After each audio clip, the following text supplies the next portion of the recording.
On November 24, 1971, a man boarded a commercial airplane using a name that didn't exist. 90 minutes later, he jumped out of it, with $200,000 strapped to his chest, and was never seen again. No body, no parachute, no trace. This is the only unsolved hijacking in American aviation history. This is the case of D.B. Cooper. It was the day before Thanksgiving. A man in a dark suit, sunglasses, and a neat black tie walked up to the counter at Portland International Airport and bought a one-way ticket to Seattle under the name Dan Cooper. He was unremarkable. Mid-40s, average height, calm demeanor. Nothing about him drew attention, which, as we'll see, was exactly the point. He boarded Northwest Orient Airlines Flight 305, took seat 18C, and ordered a bourbon and soda while the plane taxied for takeoff. Shortly after, he passed a note to flight attendant Florence Schaffner. She assumed it was a phone number, the kind of thing lonely businessmen sometimes slipped to flight attendants, and dropped it into her purse without reading it. Cooper leaned over and said quietly, "Miss, you'd better look at that note. I have a bomb." The note was brief and precise. He was holding the flight attendant hostage. He wanted her to sit beside him. When she did, he opened his briefcase just enough for her to see red cylinders wired to a battery.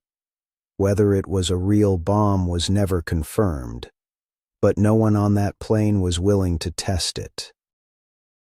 Cooper's demands were oddly specific, almost businesslike. $200,000 in used $20 bills, 4 parachutes, 2 primary, 2 reserve, a fuel truck waiting in Seattle to refuel the plane. The pilot relayed the demands to air traffic control. Northwest Orient's president personally authorized the payout, the equivalent of over $1.5 million today. While the money and parachutes were being gathered, Cooper waited. Witnesses later described him as polite, calm, almost courteous. He tipped the flight attendant for the drink, made small talk about Seattle, and gave no indication he considered this his final act as a free man. The plane circled Puget Sound for nearly 2 hours, burning time while the ground crew prepared everything he asked for. At Seattle-Tacoma Airport, the exchange happened exactly as demanded. The passengers were released. The money, 10,000 unmarked $20 bills, and the parachutes were handed over. Then Cooper made a second, stranger set of demands: refuel the plane and fly to Mexico City at a specific low altitude with the landing gear down and the rear staircase unlocked. Only 4 crew members remained on board: the pilot, co-pilot, flight engineer, and 1 flight attendant, sealed off in the cockpit per Cooper's instructions. Somewhere over the dense forest of southwest Washington, at roughly 10,000 feet in freezing rain, Cooper lowered the aircraft's rear stairway, a feature normally used for ground boarding, never designed to be opened mid-flight, and stepped out into the night.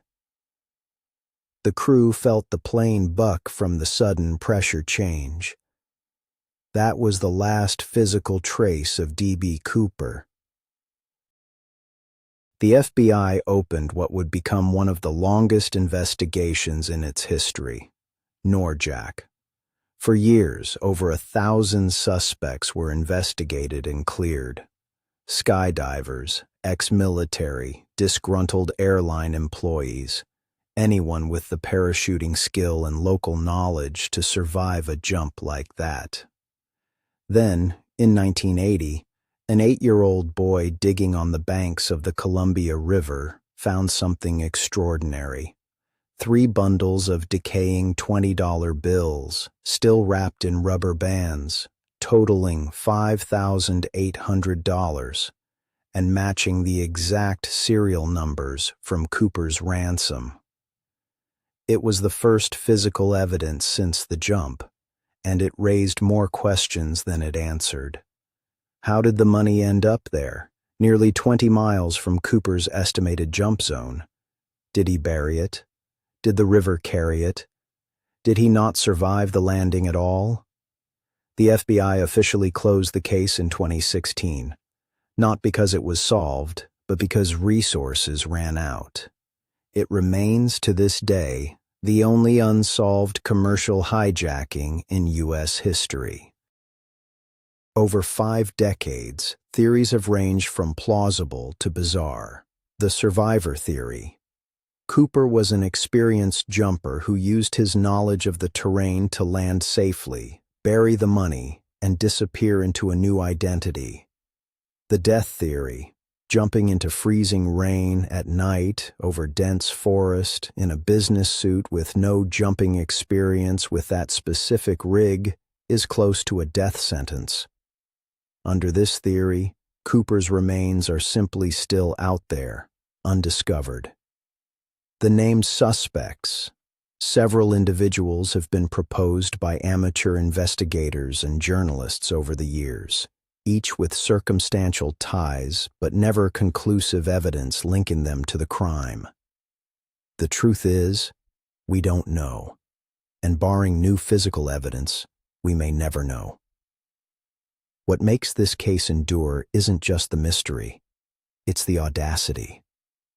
A man walked onto a plane, took what he wanted, and vanished into thin air, and 50-plus years of federal investigation couldn't touch him. Somewhere, the answer to what happened to D.B. Cooper still exists. It's just never been found. This has been unsolved. If you have a theory of your own, I want to hear it below.